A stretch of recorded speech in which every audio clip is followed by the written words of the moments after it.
जय हिंद दोस्तों, वंदे मातरम। दिल्ली शराब घोटाले के मामले में दिल्ली हाई कोर्ट में एक हाई वोल्टेज ड्रामा देखने के लिए मिला, जहां पूरी व्यवस्था को ईमानदार बताने वाले अरविंद केजरीवाल अब खुद अदालत की सुनवाई से भाग रहे हैं। दरअसल जस्टिस स्वर्णकांत शर्मा की बेंच के समक्ष अरविंद केजरीवाल, मनीष सिसोदिया और दुर्गेश पाठक गैर हाजिर रहे। कोर्ट को उनकी सहमति का इंतजार है ताकि जो एमिकस क्वेरी है उसकी नियुक्ति करके मामले को आगे बढ़ाया जा सके। जस्टिस शर्मा ने साफ कहा है कि मैं वेट कर रही हूं। ये वही केजरीवाल है दोस्तों जो कभी आम आदमी पार्टी के नाम पर भ्रष्टाचार मुक्त शासन, पारदर्शिता और जवाबदेही की बातें किया करते थे। इस तरीके की बातें करते हुए थकते नहीं थे। आपने देखे होंगे उनके तमाम मीडिया इंटरव्यू। आज वही नेता कोर्ट से मुंह छिपा करके बैठे हुए हैं। क्या ये सच्चाई का मुकाबला करने की हिम्मत नहीं है या फिर कानून की प्रक्रिया को कमजोर करने की रणनीति?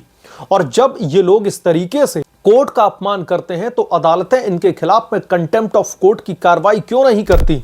सीबीआई की अपील पर सुनवाई चल रही है कोर्ट में, जिसमें ट्रायल कोर्ट के केजरीवाल, सिसोदिया समेत अन्य को बरी करने के फैसले को चुनौती दी गई है। अरविंद केजरीवाल ने जस्टिस स्वर्णकांता शर्मा से जो रिक्यूजल यानी कि खुद को केस से हटाने की मांग की थी, जिसे कोर्ट ने सिरे से खारिज कर दिया था। इसके बाद में आम आदमी पार्टी के नेताओं ने कोर्ट का बहिष्कार शुरू कर दिया। अरविंद केजरीवाल ने एक लेटर लिख करके कहा उन्हें न्याय की उम्मीद उनकी टूट चुकी है और वो सत्याग्रह की राह पर चलेंगे। अब दोस्तों सवाल उठता है कि क्या सत्याग्रह का मतलब अदालत से भागना है? महात्मा गांधी जी ने सत्याग्रह किया तो वो जेल गए, लड़ाई लड़ी। केजरीवाल सत्याग्रह के नाम पर कोर्टरूम से फरार हो रहे हैं। ये न सिर्फ न्यायिक प्रक्रिया का सीधे तौर पर अपमान है बल्कि लोकतंत्र की मूल भावना का भी मजाक है। अरविंद केजरीवाल किस सत्याग्रह की बात कर रहे हैं? घोटाले करके, घोटाले की मोहर लगवा करके अब कोर्ट में जब इस मामले पर सुनवाई चल रही है तो अदालत में गैर हाजिर होकर के सीधे तौर पर लोकतंत्र और अदालतों का अपमान कर रहे हैं। जब अपनी मर्जी का जज ना मिले तो बहिष्कार करना शुरू। यह रवैया किस आम आदमी पार्टी को न्याय दिलवाएगा?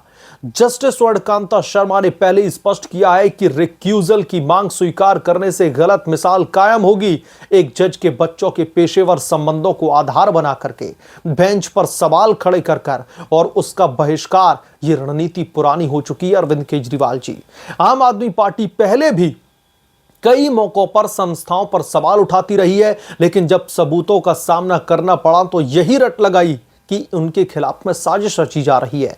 याद कीजिए, आम आदमी पार्टी ने दिल्ली की सत्ता में आते ही शराब को महंगा करके भ्रष्टाचार खत्म करेंगे जैसी बातें कही थी, लेकिन साल 2021-22 की आबकारी नीति में घोटाले के आरोप लगे। सीबीआई और ईडी की जांच में यह पाया गया कि नीति बनाते समय घोटाला रचा गया, लाइसेंस बांटे गए अपने मनपसंदीदा लोगों को, मनी ट्रेल पाया गया। मनीष सिसोदिया जैसे नेताओं की भूमिका पर भी गंभीर सवाल उठ खड़े हुए।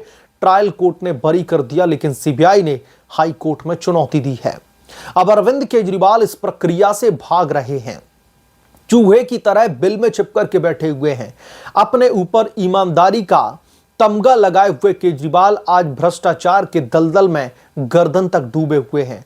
क्या इसीलिए कि सबूतों का सामना करने की हिम्मत नहीं अरविंद केजरीवाल में, इसलिए कोर्ट से भाग रहे हैं?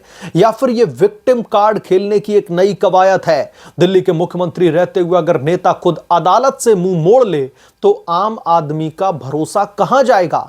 आम आदमी पार्टी की सरकार भ्रष्टाचार के खिलाफ लड़ने का दावा ठोकती रही, लेकिन आज उसके शीर्ष नेता कानूनी प्रक्रिया को पूंजीपति या फिर साजिश बता रहे हैं। अरविंद केजरीवाल का ट्रैक रिकॉर्ड देखें तो पैटर्न साफ दिखता है। भ्रष्टाचार के खिलाफ में पहले मोर्चा खोलो, लेकिन अपने मंत्रियों पर आरोप आने पर बचाव करने लगो। पारदर्शिता का नारा भी देते रहो, लेकिन घोटालों में नाम आने पर बहानेबाजी करने लगो। दिल्ली में दिखाई नहीं देंगे केजरीवाल, पंजाब में छिप करके बैठे हैं।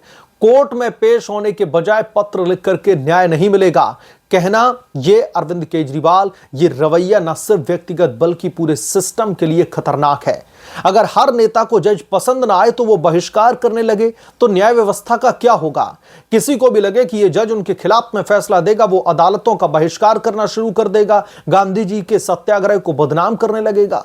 जस्टिस शर्मा जैसे जजों का काम करने का मौका मिलना चाहिए, बिना राजनीतिक दबाव के कोर्ट ने अमिकस क्वेरी नियुक्त करने का रास्ता अपनाया, जो दिखाता है कि न्याय की प्रक्रिया रुकेगी नहीं। अरविंद केजरीवाल अब क्रांतिकारी नहीं बल्कि एक ऐसे नेता बन चुके हैं जो अपनी सुविधा के हिसाब से कानून चुनते हैं। जब सत्ता में थे तो आम आदमी पार्टी का नारा, अब मुश्किल में है तो साजिश का नारा और बहिष्कार का नारा। दिल्ली की जनता और देश देख रहा है वादों की राजनीति कितनी दूर तक ले जाती है। शराब घोटाले का सच सामने आ चुका है, लेकिन अरविंद केजरीवाल जैसे जो नेता हैं वो अदालत से भाग करके खुद को और भी ज्यादा एक्सपोज कर रहे हैं। न्याय की राह पर चलने वालों को कोर्ट का सामना करना पड़ता है, भागना नहीं पड़ता। अगर अरविंद केजरीवाल इतने ही दूध के धुले हुए हैं तो फिर कोर्ट का बहिष्कार कैसा? और आप क्या इस लोकतांत्रिक व्यवस्था में रहकर के क्या वाकई में कोर्ट का बहिष्कार कर सकते हैं? अरविंद केजरीवाल का यह ड्रामा उनकी सच्चाई को और भी ज्यादा नंगा कर रहा है। अब देखना होगा कि आम आदमी पार्टी इस फरार राजनीति को कितना और सहन करेगी, क्योंकि अरविंद केजरीवाल एंड कंपनी के लोग हैं, जब से शराब घोटाले में इनका नाम आया है, ये जो नौटंकी है दोस्तों, इनकी राजनीति का एक तकिया कलाम बन चुकी है। जज साहब, अभी आप लोग देखिए, लोअर कोर्ट में इन लोगों को राहत मिलती है तो ये कोर्ट की जय जयकार लगाने लगते हैं। ये अदालत में अपना भरोसा अटूट होने का दावा ठोकने लगते हैं। लेकिन जब इनके खिलाफ में कोई फैसला आता है, जब इनको ये डाउट होने लगता है कि सबूतों के इर्द गिर्द अब इनकी गर्दन दबोची जा सकती है, तो फिर उनको अदालतों को ही कटघरे में खड़ा कर देना है। जज साहिब के ऊपर ही सवालिया निशान लगा करके अपने आप को विक्टिम कार्ड प्ले करते हुए अपने आप को विक्टिम दिखाने लगते हैं। और इससे जो जनता की सहानुभूति अगर अरविंद केजरीवाल बटोरना चाहते हैं तो यह अरविंद केजरीवाल की बहुत बड़ी गलतफहमी है। क्योंकि जब शराब घोटाले में सुप्रीम कोर्ट के आदेश पर जमानत पर बाहर आए थे, मैं आपको याद दिलाना चाहता हूं दिल्ली के विधानसभा के चुनाव, उस समय अरविंद केजरीवाल ने पूरे के पूरे चुनाव में सिर्फ और सिर्फ विक्टिम कार्ड प्ले किया था। अपने आप को पीड़ित दिखा करके दिल्ली की जनता से जिस तरीके से समर्थन जुटाने की कोशिश कर रहे थे, वोट जुटाने की कोशिश कर रहे थे, दिल्ली की जनता ने ऐसा माकूल जवाब दिया कि अरविंद केजरीवाल अपनी सीट तक नहीं बचा पाए। और ये वही अरविंद केजरीवाल हैं जिनके साथ में दिल्ली का जन सैलाब खड़ा था एक वक्त में। तो समय समय की बात है, तब अरविंद केजरीवाल भ्रष्टाचार के खिलाफ लोगों को भरोसा दिलाने में सफल रहे थे। लेकिन आज वही अरविंद केजरीवाल लोगों को वो भी भरोसा दिलाने में सफल हो चुके हैं कि ये नेता अब ईमानदार नेता नहीं बचा है। ये नेता अब आम आदमियों का नेता नहीं बचा है। अब ये नेता अपनी जेबें भरने में लग चुका है।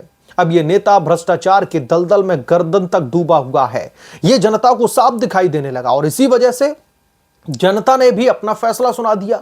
अब जनता की अदालत तो ऑलरेडी फैसला सुना चुकी है, इनको सत्ता से उखाड़ करके बाहर फेंक दिया। अब अदालतें देखना होगा कि अरविंद केजरीवाल के खिलाफ में क्या बड़ा कदम उठाते, क्योंकि केजरीवाल तो बहिष्कार करने पर तुले हुए हैं। बहरहाल आप क्या सोचते हैं इसके बारे में, आपकी क्या राय है, हमें कमेंट करके जरूर बताएं। जल्द मिलूंगा किस दूसरे बड़े अपडेट के साथ में, तब तक के लिए धन्यवाद। अगर आप लोग चैनल पर नए हैं तो प्लीज चैनल को सब्सक्राइब करें, साइड बने बेल आइकन को जरूर प्रेस करें, ताकि जब भी मैं कोई बड़ी खबर लेकर के आऊं तो इसकी जानकारी सबसे पहले आपको मिले।